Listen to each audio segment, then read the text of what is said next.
Good morning, नमस्कार। आप सभी का ग्रेविटी पॉइंट में स्वागत है। मैं सुरेश धर दुबे मानचित्र द्वारा विश्व के भूगोल की सीरीज के साथ उपस्थित हूं।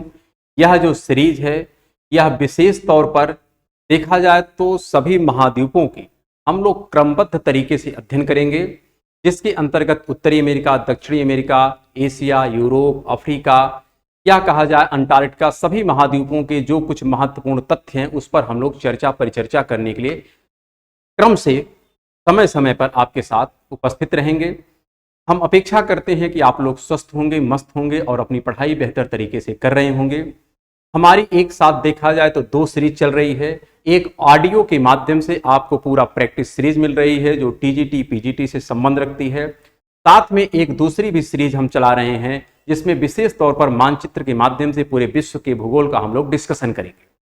तो यहाँ पर जो डिस्कशन किया जा रहा है, हम लोग कल के क्लास में केवल सामान्य परिचय लिए थे उत्तरी अमेरिका के विषय में कि उत्तरी अमेरिका की जो अक्षांशीय स्थिति है क्या है, देशांतरी स्थिति क्या है, इसके उत्तर में, दक्षिण में, पूरब पश्चिम में, साथ में कौन कौन से सागर हैं, महासागर हैं, उसमें हम लोग चर्चाएं किए थे।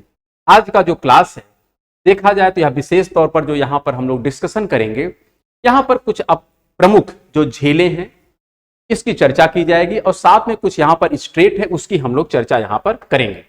तो अगर बात करें यहाँ पर प्रमुख सागर और खाड़ी की, यहाँ पर कई सागर और खाड़ियां लिखी गई हैं। क्रम से आइए इसको मैप के माध्यम से हम लोग लोकेट करते हुए चलते हैं कि जिससे आपको समझने में आसानी हो। बस एक ही रिक्वेस्ट आपसे है कि आप इस सीरीज को देखने के लिए एटलस को खोल के ही बैठें, प्रॉपर ढंग से एटलस को देखते हुए एक एक पॉइंट को जिसको हम इंडिकेट कर रहे हैं वहां पर आप उसको हाईलाइट करते हुए चलें जिससे आपको याद हो जाए। यहाँ पर एटलस आपको कौन से लेना है, तो स्टूडेंट लेना है, ऑक्सफोर्ड का लेना है, इंग्लिश मीडियम लेना है और सेकंड एडिशन लेना है। अगर इसके अतिरिक्त आप कोई दूसरा लेते हैं, यदि आपके पास है तो कोई दिक्कत नहीं। अगर आप परचेज करना ही चाहते हैं तो इसी एडिशन को परचेज करेंगे जिसमें काफी अच्छा मटेरियल मिलता है। आप इसकी चिंता छोड़ दें कि वह इंग्लिश में है, आप कैसे पढ़ेंगे, वह जिम्मेदारी हमारी है। आपको शुरुआत से बता रहे हैं एटलस, इसलिए आपको प्रॉपर सभी जानकारियां इंग्लिश में उसी ढंग से हो जाएगी जैसे आप हिंदी में कंफर्टेबल महसूस करते हैं। यहाँ पर जो लिखी गई है खाड़ी, सबसे पहला तो सागर लिखा गया बेफोर्ट सी। ये जो बेफोर्ट सी है यह कहाँ पर है? अगर आप यह उत्तरी अमेरिका देख रहे हैं कॉन्टिनेंट, तो उत्तरी अमेरिका के उत्तर में जो ये वाला पोर्शन है यह आर्कटिक महासागर का पार्ट है और यहीं पर जो ये पार्ट है इसका नाम है ब्यूफोर्ट सी। क्या नाम है? ये है आपका ब्यूफोर्ट सी। और इसी ब्यूफोर्ट सी में इधर से आती है एक नदी जिसका नाम है मैकेंजी नदी। और यही मैकेंजी नदी है कि जो एक एस्चुरी बनाती है। क्या बनाती है? एस्चुरी बनाती है। तो इसके विषय में भी हम लोग कालक्रम में चर्चा करते रहेंगे। जो हमारा प्रैक्टिस एपिसोड चल रहा है वहां पर इसके विषय में हम लोग डिस्कस भी किए हैं, तो उसको भी आप साथ साथ देखते चलिए। प्रैक्टिस हम 2 जगह कर रहे हैं, एक ऑडियो के माध्यम से, एक वीडियो के माध्यम से। ऑडियो ग्रेविटी पॉइंट में और वीडियो आपका घूम जाए एकेडमी पर है, उसका भी लिंक हम नीचे कमेंट बॉक्स में देते रहेंगे। आप लोग दोनों पे जहां पर आपको कंफर्टेबल महसूस होता आप देखिए। बस आप समय को अपनों मैनेज करना है। जो ऑडियो है वहां पर कम समय में ज्यादा प्रश्न डिस्कस किए जाएंगे, लेकिन जो वीडियो है वहां पर समय ज्यादा लगता है, प्रश्न का डिस्कशन कम हो पाता है। तो आप अपने चॉइस के अनुसार उसको प्रेफर कर सकते हैं। लेकिन जो मानचित्र द्वारा विश्व का भूगोल है इसमें थोड़ा विजुअलिटी हमको होनी चाहिए, क्योंकि बगैर वीडियो के माध्यम से इसको समझ पाना थोड़ा मुश्किल होता है। तो यहाँ पर ब्यूफोर्ट सी आपको मिलता है कि जो आर्कटिक महासागर का पार्ट है। किसका पार्ट है ये भी पूछा जाता, आर्कटिक महासागर का पार्ट है ब्यूफोर्ट सी और उत्तरी अमेरिका के उत्तर में है, या कहे तो कनाडा के उत्तर में है। और इसी में मैकेंजी जो नदी है यह अपने एस्चुरी का फॉर्मेशन करती है। इसके पश्चात जो दूसरा लिखा गया बोथिया की खाड़ी, बोथिया की जो खाड़ी है यह कहां पर स्थित है इसके विषय में अगर देखा जाए तो यहां पर आपको ये जो छोटा सा लोकेशन ए मिलता है, यहां पर मिलता है बोथिया की खाड़ी। इस बोथिया की खाड़ी के लिए अगर देखा जाए तो इसके एक तरफ जो मिलता है यह है बोथिया प्रायद्वीप है। क्या है? बोथिया प्रायद्वीप है। और इसके एक तरफ आपको मिलता है बैफिन आइलैंड है। तो एक तरफ बैफिन आइलैंड है, ये जो पार्ट है ये है बैफिन आइलैंड का नाम है। हम आइलैंड पे भी चर्चा करेंगे। ये बैफिन द्वीप है। और इस तरफ देखें तो ये जो आपको द्वीप प्रायद्वीप जैसी संरचना मिलती है, इसी प्रायद्वीप का नाम है बोथिया प्रायद्वीप। तो बोथिया प्रायद्वीप और बैफिन के खाड़ी के मध्य में आपको मिलता है बोथिया की खाड़ी। क्या मिलती है? बोथिया की खाड़ी। तो आपको लिखते भी चलना है, समझते भी चलना है कि जिससे आपको थोड़ा और ज्यादा कॉन्फिडेंस आता रहे। अगला लिखा है बैफिन की खाड़ी। तो बैफिन की खाड़ी आप देखेंगे एक तरफ इधर देखिए यहाँ पर है ग्रीनलैंड और इधर आप देखेंगे तो ये है बाइफिन द्वीप। तो ग्रीनलैंड और बाइफिन द्वीप के मध्य में ये जो झील है, इसी झील को हम कहते हैं क्या, इसी को कहते हैं बाइफिन की खाड़ी। क्या कहते हैं? बाइफिन की खाड़ी। क्रम से है, हम लोग देखिए क्रम से डिस्कशन कर रहे हैं। यहां से डिस्कशन करते करते हम लोग नीचे की तरफ पूरी परिक्रमा करते हुए यहां तक आएंगे। तो ये हमारी पढ़ने का क्रम है। हम लोग इसी क्रम में कल भी डिस्कशन किए थे, आज भी इसी क्रम में हम क्रम से ही डिस्कशन करेंगे। तो यहां पर है बाइफिन की खाड़ी। आगे नीचे आते हैं तो यहां पर आपको एक सागर मिलता है जिसका नाम है लेब्राडोर सी। क्या नाम है? लेब्राडोर सी। लेकिन लेब्राडोर सी से पहले आपको यहां पर एक देखिए खाड़ी ए है। इस खाड़ी का क्या नाम है? इसका नाम हडसन की खाड़ी। क्या नाम है? हडसन की खाड़ी। कनाडा में है। कनाडा में आपको ये मिलती है हडसन की खाड़ी। यहीं पर अगर ये नीचे देखें, ये जो छोटा वाला पार्ट है, ये वाला हडसन की खाड़ी में एक और खाड़ी है। हडसन की खाड़ी में एक और खाड़ी है जिसका नाम है जेम्स की खाड़ी। क्या नाम है? जेम्स की खाड़ी। तो हडसन की खाड़ी के अंदर ही जेम्स की खाड़ी मिलेगी। एटलस में आपको देखना है, यहां पर सिर्फ आपको लोकेशन बता रहे हैं कि आप यहां पर देखेंगे तो आपको यह पॉइंट मिल जाएगा। वैसे आप एटलस में खोजते रह जाएंगे तो आपको मिलना थोड़ा मुश्किल हो जाएगा। इसके बाद जो लेब्राडोर सी की हम बात कर रहे हैं, तो आप ऊपर देखेंगे तो मिलता है बाइफिन, यहां पर झील है और बाइफिन झील के नीचे यहां पर मिलता है लेब्राडोर सागर है।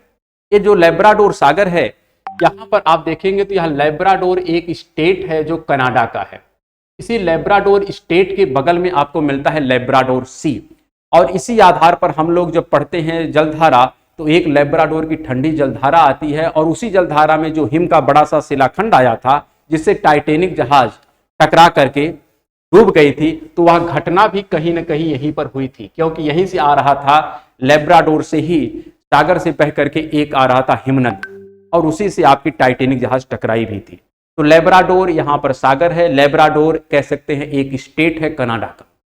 चलिए आगे बढ़ते हैं। आगे आपको मिलती है एक खाड़ी है जिसका नाम है सेंट लॉरेंसिया की खाड़ी। क्या है? सेंट लॉरेंसिया की खाड़ी। सेंट लॉरेंसिया की जो खाड़ी आप देखेंगे यहां पर है और यहां पर ये जो नदी दिखाई पड़ रही है, जो यहां पर 5 महान झीलें हैं, इस 5 महान झील से एक नदी निकलती है जिसका नाम है लॉरेंसिया की नदी। और इसी लॉरेंसिया नदी के मुहाने पर एक झील है जिसका नाम है सेंट लॉरेंसिया की झील। और इसी सेंट लॉरेंसिया की झील के पास सेंट लॉरेंसिया नदी के द्वारा एक द्वीप बनाया गया जिसका नाम है मॉन्ट्रियल द्वीप। जैसे ब्रह्मपुत्रा नदी बनाती है आपका माजुली आइलैंड, उसी प्रकार यहां पर सेंट लॉरेंसिया नदी जो द्वीप बनाती है उसका नाम है मॉन्ट्रियल आइलैंड। लेकिन यह मॉन्ट्रियल आइलैंड विश्व प्रसिद्ध इसलिए है क्योंकि यहां पर बहुत से अंतरराष्ट्रीय कन्वेंशन कालक्रम में किए गए हैं और यही मॉन्ट्रियल है जहां पर 1987 में ओजोन संरक्षण के लिए एक मॉन्ट्रियल प्रोटोकॉल बनाया गया था। तो यह मॉन्ट्रियल कहां पर? इसी सेंट लॉरेंसिया के मुहाने पर स्थित इसी लॉरेंसिया नदी के द्वारा बनाया गया एक द्वीप है और वहीं पर आपको मिलती है यह लॉरेंसिया की खाड़ी मिलती है। क्या मिलती है? लॉरेंसिया की खाड़ी। थोड़ा और नीचे आते हैं तो नीचे आने पर आपको मिलती है फंडी की खाड़ी। फंडी की खाड़ी इसलिए प्रसिद्ध रहती है क्योंकि विश्व का जो सबसे ऊंचा ज्वार आता है इसी फंडी की खाड़ी में आता है। कहां आता है? फंडी की खाड़ी में विश्व का सबसे ऊंचा ज्वार आता है। ये कहां पर है? तो आप देखेंगे एक तरफ नोवा स्कोटिया है और एक तरफ न्यू ब्रुंसविक है। तो नोवा स्कोटिया और न्यू ब्रुंसविक के मध्य में आपको जो खाड़ी मिलती है, ये जो खाड़ी वाला पार्ट है इसी को हम कहते हैं फंडी की खाड़ी। और यहां पर विश्व का सबसे ऊंचा ज्वार आता है। आपसे प्रश्न पूछा जाता है विश्व का सबसे ऊंचा ज्वार कहां आता है? तो इसी फंडी की खाड़ी में आता है, जिसके एक तरफ क्या है? न्यू ब्रुंसविक है और एक तरफ नोवा स्कोटिया है। आप इसको प्रॉपर ढंग से एटलस में देखते चलें, काफी अच्छा आपका रिवीजन हो जाएगा। और अगर 2 बार 3 बार आप प्रैक्टिस कर लेंगे तो विश्व से संबंधित कोई भी प्रश्न बने तो आपको काफी ज्यादा सहूलियत मिलने वाली है। अगर आगे बढ़े तो आगे एक आपको खाड़ी मिलती है जिसका नाम है चेसापीक की खाड़ी। क्या नाम है? चेसापीक की खाड़ी। ये जो चेसापीक की खाड़ी है आप देखेंगे यूएस के बगल में यहां पर जो छोटा सा आपको पार्ट मिलता है, यहां पर आपको मिलती है चेसापीक की खाड़ी। क्या है? चेसापीक की खाड़ी। यहां पर कुछ खास ऐसा है नहीं कि जिसके विषय में विशेष चर्चा की जाए, लेकिन जो चर्चा के योग्य है उस पर हम चर्चा भी कालक्रम में आपका कर रहे हैं जो भी महत्वपूर्ण है। अगर अगली की हम बात करें तो अगली कुछ और खाड़ियां यहां पर हैं जिसके विषय में जानकारी होनी चाहिए। जैसे अगला लिखा है मैक्सिको की खाड़ी। मैक्सिको की खाड़ी देखा जाए, एक होती है गल्फ, एक होती है बे, एक होती है बाइट। तो जैसे बंगाल का है बे ऑफ बंगाल है, उसका मुख चौड़ा है इसी प्रकार जो ऑस्ट्रेलिया की है वो वाइट है, उसका मुख और चौड़ा है। लेकिन जो गल्फ होता है इसका मुख पतला होता है। जैसे गल्फ ऑफ मैक्सिको, इसका मुख आप देखें तो इसका चेहरा तुलनात्मक तौर पर पतला है, लेकिन बे ऑफ बंगाल का मुख चौड़ा है तो उसको बे कहते हैं। और ऑस्ट्रेलिया में जो उसका मुख और चौड़ा है तो उसको कहते हैं बाइट। जिसका मुख बहुत चौड़ा उसको बाइट, जिसका मुख तुलनात्मक तौर पर कम होता है उसको बे, और जिसका मुख बहुत पतला हो जाता है उसको गल्फ कहते हैं। लेकिन हिंदी में सबको खाड़ी कहते हैं, इसलिए हिंदी में दुविधा है, इंग्लिश में आपको क्लियरिटी मिलेगी। तो यहां पर जो लिखा है मैक्सिको की खाड़ी, मैक्सिको की खाड़ी यहीं पर है। और जहां पर आप देखेंगे यहां पर एक गल्फ ऑफ स्ट्रीम भी चलती है, जलधारा चलती है, जिसकी चर्चा हम लोग कालक्रम में करेंगे। जब महासागर विज्ञान की चर्चा करते हैं, प्रैक्टिस में करेंगे, तो वहां पर इसकी चर्चा हम लोग करेंगे। और यहीं पर एक नदी आती है इधर से, जिसका नाम है मिसिसिपी। क्या नाम है? मिसिसिपी नदी है। और यह मिसिसिपी वही नदी है कि जो किस प्रकार का डेल्टा बनाती है? पंजाकार डेल्टा बनाती है। आपसे प्रश्न पूछा जाता है कि मिसिसिपी नदी किस प्रकार का डेल्टा बनाती है, तो पंजाकार डेल्टा बनाती है। कहां से आती है? यूएसए से आती है, और इसी मैक्सिको की खाड़ी में अपने जल का विसर्जन करती है। चलिए आगे बढ़ते हैं। अगली जो आपकी हिल मिलती है उसका नाम है कैंपे की खाड़ी।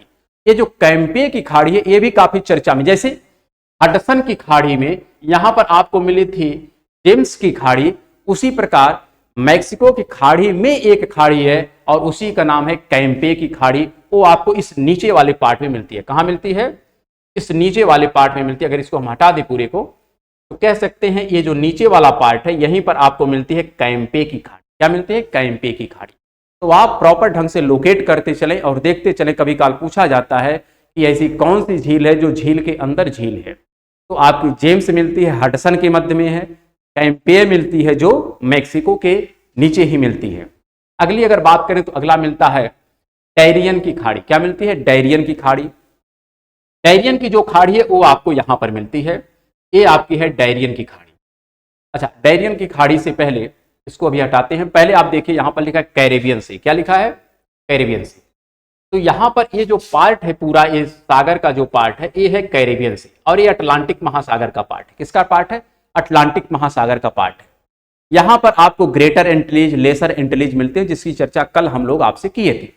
यहां पर देखा जाए तो ये जो बड़ी वाले पार्ट है इसको कहते हैं ग्रेटर एंटिलीज और इसको कहते हैं लेसर एंटिलीज। लेसर एंटिलीज में भी दो पार्ट होता है, एक विंडवर्ड आइलैंड होता है और एक लीवर्ड आइलैंड होता है। तो विंडवर्ड का तात्पर्य जिधर से हवा आती है, अर्थात सागर की तरफ से जब हवा आती है तो इधर वाला पोर्शन अर्थात पूर्व वाला पोर्शन इसको कहते हैं विंडवर्ड आइलैंड। लेकिन जो इधर वाला पार्ट है, पश्चिम वाला पार्ट है, इसको कहते हैं लीवर्ड आइलैंड। तो ये भी पूछा जाता है। जो वेस्टर्न इंडीज का पार्ट है जिसका लेसर एंटिलीज है, वहीं पर आपको लीवर्ड, विंडवर्ड आइलैंड भी मिलते हैं और इसी को कहते हैं लेसर एंटिलीज। और ग्रेटर एंटिलीज में आपको मिलता है यहां पर क्यूबा है। क्या है? क्यूबा है। तो क्यूबा यहां पर स्थित है। तो ये आपका जो सागर है, इस सागर का नाम है कैरेबियन सागर, और यहीं में आपको मिलती है डैरियन की खाड़ी। कैरेबियन सागर में ही मिलती है डैरियन की खाड़ी। तो यहां पर डैरियन की खाड़ी कहां पर है, इसको अगर हम लोकेट करें तो यहां पर ध्यान रखिएगा, इसको हम हटा देते हैं क्योंकि अगर मैप में सब पड़ा रहेगा तो आगे दिखा पाना थोड़ा मुश्किल हो जाएगा। यहां पर जो कह सकते हैं, जहां पर ये दक्षिणी अमेरिका है और जहां पर ये सेंट्रल अमेरिका, दोनों एक दूसरे से कनेक्ट होते हैं।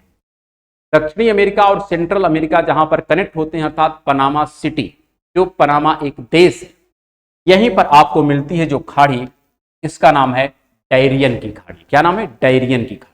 लेकिन एक जो लिखा है पनामा की खाड़ी, तो पनामा की खाड़ी कहां पर है? तो यही आपकी ये वाली जो खाड़ी, इसका नाम है पनामा की खाड़ी। क्या नाम है? तो पनामा की खाड़ी, डैरियन की खाड़ी, दोनों एक ही जगह है, लेकिन डैरियन की खाड़ी का संबंध दक्षिणी अमेरिका के तट से है। इसी प्रकार अगर और आगे बढ़ते हैं तो आपको मिलता है कोनरैडो की खाड़ी। तो जो कोनरैडो की खाड़ी यह नीचे की तरफ आ जाती है। कहां जाती है? नीचे की तरफ। यहां पर जो खाड़ी मिलती है, इस खाड़ी का नाम है कोनरैडो की खाड़ी। तो पनामा सिटी के साउथ में कोनरैडो की खाड़ी, पनामा सिटी के उत्तर में जो है इसका नाम है पनामा की खाड़ी। इसी प्रकार आप आगे बढ़ते हैं तो मिलती है कैलिफोर्निया की खाड़ी। क्या मिलती है? कैलिफोर्निया की खाड़ी। तो यहां पर देखिए कैलिफोर्निया एक पेनिनसुला है, प्रायद्वीप है, और यहीं पर आपको ये जो खाड़ी नजर आ रही है, इसी को खाड़ी को कहते हैं कैलिफोर्निया की खाड़ी। आगे लिखा है अलास्का की खाड़ी। तो ये जो अलास्का है यही है आपकी अलास्का की खाड़ी। यहां पर है अलास्का की खाड़ी और यहां पर जो है ये है बेरिंग सी, ये है बेरिंग सी और ये है अलास्का की खाड़ी। अलास्का की खाड़ी, अलास्का की जलधारा भी है, हम लोग आगे चर्चा करेंगे। अलास्का की जलधारा गर्म जलधारा है, लेकिन यहां पर है बेरिंग सी और यहीं पर एक स्ट्रेट मिलता है जिसका नाम है बेरिंग स्ट्रेट। तो यहां पर जो लिखा है बेरिंग सागर, तो बेरिंग सागर ध्यान रखिएगा यहां पर है और इसके उत्तर में आपको मिलता है बेरिंग स्ट्रेट और अलास्का की खाड़ी यहां पर आपको देखने को मिलती है। इतनी तो कह सकते हैं उत्तरी अमेरिका से संबंध रखने वाली खाड़ियां और सागर थे जिसके विषय में हमको जानकारी होनी चाहिए। इसके अतिरिक्त कुछ अब प्रमुख यहां पर देखे जाएं जलसंधियां हैं जिससे प्रश्न पूछा जाता है। तो जलसंधियां भी हमको समझनी है। अगर जलसंधि के विषय में चर्चा की जाए तो जलसंधि हम किसे कहते हैं? जलसंधि का तात्पर्य होता है कि दो बड़े जलीय भाग को जोड़ती है तथा दो स्थलीय भाग को अलग करती है। इसी को कहते हैं जल डमरू मध्य, अर्थात दो जल के बड़ी राशियों को कनेक्ट करता है और दो स्थल भागों को डिस्कनेक्ट करता है एक स्ट्रेट या जलसंधि। तो यहां पर जब सबसे पहला लिखा गया है नेयर्स की जलसंधि, क्या लिखा गया है? नेयर्स की जलसंधि। तो यहां पर आपको मिलती है ये जो जलसंधि ये है नेयर्स की जलसंधि।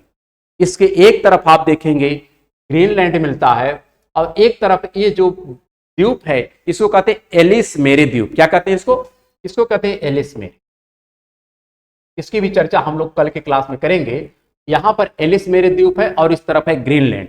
तो एलिस मेरे और ग्रीनलैंड के मध्य में जो कह सकते हैं जल डमरू मध्य है या जो स्ट्रेट है, जो जलसंधि है, इसी का नाम है नेयर्स जलसंधि। खूब पूछा जाता है प्रश्न और हर एक तथ्य से प्रश्न पूछा जाता है। ऐसा आप अगर प्रीवियस वर्षों के प्रश्नों को देखेंगे तो हर तथ्य से प्रश्न पूछा ही गया है।